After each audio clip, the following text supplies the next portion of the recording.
तो हाँ भाई, कैसे हो आप? सभी का स्वागत है इस चैनल पे। मैं जानता हूँ अभी आप सभी लोग प्रेशर में होंगे, डर लग रहा होगा। एग्ज़ाम में मात्र 8 दिन, 9 दिन या 10 दिन बच रहा है, तो इस सिचुएशंस को कैसे झेला जाए और इस सिचुएशन से कैसे बाहर निकला जाए और बचे हुए दिनों में कैसे तैयारी करते हैं, तो आप इस सभी वीडियो में बात करेंगे हम लोग। और आप लोग बस क्या करना है ना, आप वीडियो को देखो। प्रेशर जो आप में आया हुआ है वो थोड़ा सा कमेगा और प्रेशर को कैसे विपिन बनाया जाता है, ठीक है, कैसे उस प्रेशर को आप अपने एग्ज़ाम में अच्छा करने के लिए यूज़ कर सकते हैं, ठीक है। क्योंकि अभी प्रेशर आया हुआ है तो आपका पढ़ने का भी मन बहुत कर रहा होगा कि क्या पढ़ूं यार, इतना सारा है, क्या क्या पढ़ूं।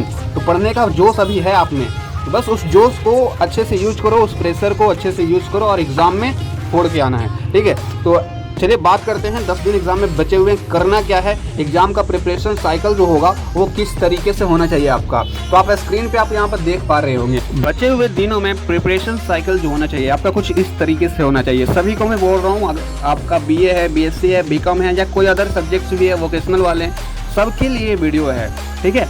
किसी एक पार्टिकुलर के लिए मैंने वीडियो नहीं बनाया है, सब देख सकते हैं। एग्ज़ाम प्रिपरेशन साइकिल कुछ इस तरीके से होना चाहिए। टोटल 5 स्टेप्स यहाँ पर मैंने दिखाए हैं और 5 स्टेप्स में आप पढ़ भी सकते हैं। जिनको समझ में नहीं आ रहा है, बातों को बस ध्यान से सुनते चलिए, समझ में आने लगेगा आपको। प्रिपरेशन साइकिल को समझने से पहले मैं चाहता हूँ कि आप लोग बस एक डिफरेंस समझ लो। इस वीडियो को 2 तरह के स्टूडेंट्स देख रहे होंगे। एक तो वो जो कुछ पढ़ रखे हैं पहले से, एंड दूसरे स्टूडेंट वो टाइप के होंगे जो अभी तक कुछ नहीं पढ़ा है, अब सोच रहे हैं बचे हुए दिनों में कुछ तो पढ़ लें ताकि एग्ज़ाम पास कर जाएं। तो कुछ पढ़ कर रखे हैं उनके लिए भी वीडियो है, जो कुछ नहीं पढ़ा है उनके लिए भी है। तो वो बात को डिस्कस कर लेते हैं पहले, उसके बाद ये जो एग्ज़ाम प्रिपरेशन साइकिल है उसको भी डिस्कस कर लेंगे वीडियो के एंड में। तो ये मेरा स्टडी टेबल है, मैं जानता हूँ बिखरा बिखरा रखता हूँ मैं, इस पे ध्यान नहीं देना है। मैं जो समझाना चाह रहा हूँ उस पे ध्यान देना है। देखो, आपके पास स्टडी मटेरियल होने चाहिए। एग्ज़ाम की तैयारी कर रहे हो ना, अब कोई ऐसा लड़का होगा बोलता है सर मेरे पास कुछ नहीं है, ना गेस्ट पेपर है, ना मैंने खुद के नोट्स बनाए हैं, ना मेरे पास बुक्स है, तैयारी कैसे करें? तैयारी मत करो, सीधी सी बात है ना। स्टडी मटेरियल होगा तभी तो तैयारी कर पाओगे। तो यहाँ पर देखो, स्टडी मटेरियल यही है। जिनके पास ये गेस्ट पेपर नहीं है वो तो पछताने वाले ही हैं, और जिनके पास प्रीवियस ईयर क्वेश्चंस नहीं हैं वो भी पछताने वाले हैं। क्योंकि क्वेश्चन जो आएगा ना, कुछ क्वेश्चन गेस्ट पेपर से रहते हैं, कुछ क्वेश्चन प्रीवियस ईयर से रहते हैं, तो बहुत इंपॉर्टेंट होता है ये अच्छे मार्क्स दिलाने के लिए। तो गेस्ट पेपर अगर आपके पास है तो ध्यान से सुनिएगा, गेस्ट पेपर वालों को क्या करना है।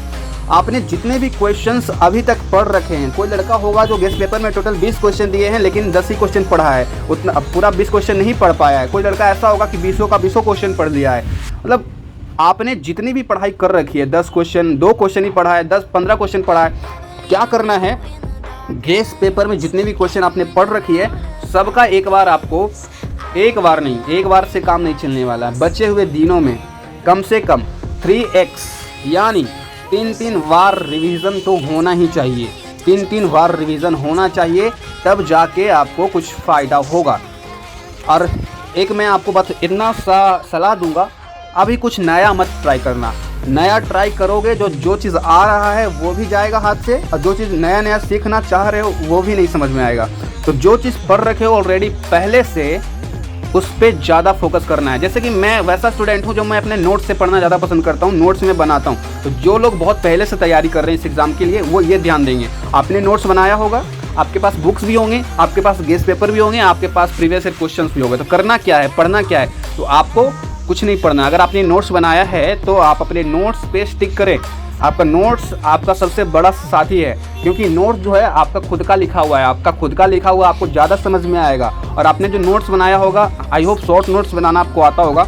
जैसे कि मैं, देखो मेरा ये जूलॉजी वाले हूँ मैं, तो मैं कुछ इस तरीके से नोट्स बनाता हूँ और हाईलाइट कर देता हूँ। कीवर्ड जो होता है हाईलाइट कर देता हूँ, और रिवीजन करते टाइम मैं पूरा नहीं पढ़ता हूँ, वो जो हाईलाइट था ग्रीन कलर में बस उसी को पढ़ता हूँ, मुझे पूरा रिवीजन हो जाता है। बस 5 सेकंड लगते रिवीजन करने में। तो खुद के नोट्स से रिवीजन करने में ज़्यादा समय नहीं लगते, इसीलिए बोल रहा हूँ। नोट्स बनाया है तो बहुत बढ़िया, नहीं बनाया है तो गेस्ट पेपर है ना, गेस्ट पेपर में भी हाईलाइट करो। मार्कर आता है 20 रुपया में देता है, हाईलाइट करो कीवर्ड्स को, कीवर्ड्स से याद रखो पूरा क्वेश्चन। देखो नोट्स कैसे बनाया जाता है ये सीख लो। नोट्स कुछ इस तरीके से, देखो ये जो एक पेज में मैंने 4 पेज का लिख रखा है, इसको बोलते हैं शॉर्ट नोट्स। अब इस एक पेज के माध्यम से मैं 4 पेज लिखने का दम रखता हूँ एग्जाम में, तो शॉर्ट नोट्स बहुत इंपॉर्टेंट होता है। तो जिनके पास नोट्स है उनके लिए तो ये स्ट्रैटेजी काफ़ी है। बस जिनके पास सिर्फ गेस्ट पेपर है वो क्या करे, तो गेस्ट पेपर है, जितने भी क्वेश्चन आज तक आपने याद किए हैं, मान लीजिए आपने 10 क्वेश्चन ही याद कर पाए तो 10 क्वेश्चन को 3 से 4 बार रिवीजन करो। अगर आप साइंस के स्टूडेंट हैं, जूलॉजी, बॉटनी, तो फिगर बनाने की प्रैक्टिस करो घर में। फिगर बहुत ज़्यादा नंबर देता है, 50% नंबर आपका फिगर देता है। अगर आप इंग्लिश ऑनर्स से हैं या कोई other honours, psychology, history honours, तो लिखने का प्रैक्टिस करो। राइटिंग प्रैक्टिस बहुत ज़्यादा इंपॉर्टेंट रखता है, क्योंकि एग्जाम में ना जितना अच्छा से लिखोगे, जितना ज़्यादा लिखोगे, उतना अच्छे नंबर्स आएंगे।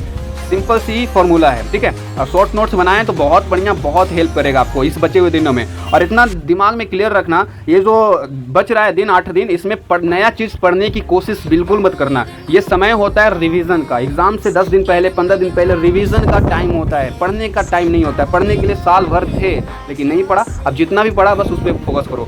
क्या होता है ना, नई चीज़ अगर आप सीखने जाते हैं, अभी 10 दिन बच रहा है, नई चीज़ सीखने जाएंगे ना, तो जो पीछे पढ़ा है वो भी आपका जो है ना, अगर रिवीजन नहीं करते ना तो वो पीछे पढ़ा हुआ भी जाएगा हाथ से, और नया चीज़ सीखेंगे तो वो तो नया नया रहेगा, उसका भी रिवीजन करना पड़ेगा। प्रेशर बढ़ता है इससे, ठीक है। तो नया चीज़ कुछ में सीखना, नहीं तो पीछे वाला भी भूल जाओगे और आगे वाला रिवीजन नहीं करोगे तो आगे वाला भी भूल जाओगे। तो इस तरीके से मेरा नोट्स था, आप देख पा रहे होंगे, ठीक है। Notes, guess paper, previous year question तो इम्पोर्टेंट है ही, last 5 year previous year question से क्वेश्चन आने वाले हैं, तो उसको नहीं किया है ना तो फिर दिक्कत होगी। अभी भी टाइम है, देखो प्रीवियस ईयर क्वेश्चन जाओ, देखो जो क्वेश्चन आपने कर रखे हैं, फेमिलियर हो, जो इजी लग रहा है उसको 2-3 बार रिवीजन करो।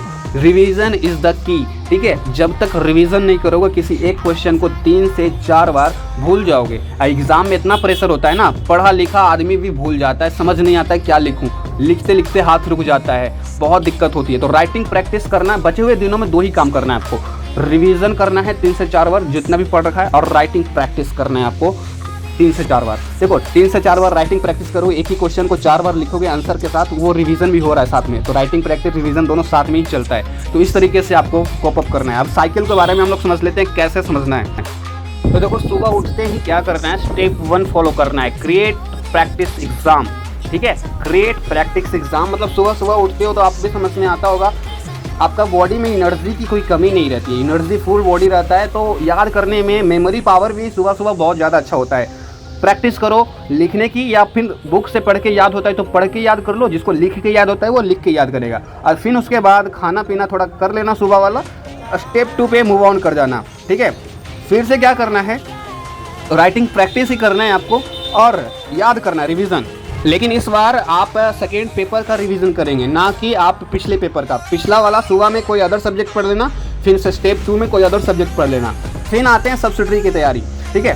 सब्सिडरी की तैयारी जो है स्टेप 3 में करना है आपको, और स्टेप 3 में स्पेसिफिक स्टडी करना है। सब्सिडरी में ऐसा कुछ ज़्यादा हार्ड नहीं आता है, तो आप जो क्वेश्चन है, गेस्ट क्वेश्चन है जो आ सकते हैं, संभावनाएँ ज़्यादा हैं, गेस्ट पेपर में दिए हुए रहते हैं, उसको पढ़ना है, 1-2 बार रिवीजन भी करना, टाइम मिले तो कर लेना है, ठीक है। फिर स्टेप 4 में आपको अगेन पेपर 1 की तैयारी करनी है, ऑनर्स पेपर 1 की, ठीक है। और रिहर्सल करना है, फिर से रिवीजन करना है, ओके।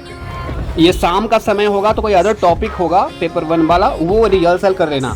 स्टेप 4 में पेपर 2 का कोई अदर टॉपिक को रिहर्सल कर लेना, और ऐसे ही आपको बचे हुए सारे दिनों में फॉलो करना है। ये रूटीन है आपका, साइकिल है, ठीक है। फिर ये सब करने में ना आपको लगभग 8 घंटे तो लगेंगे, 8 घंटे मिनिमम समय है, पढ़ना ही पड़ेगा आपको।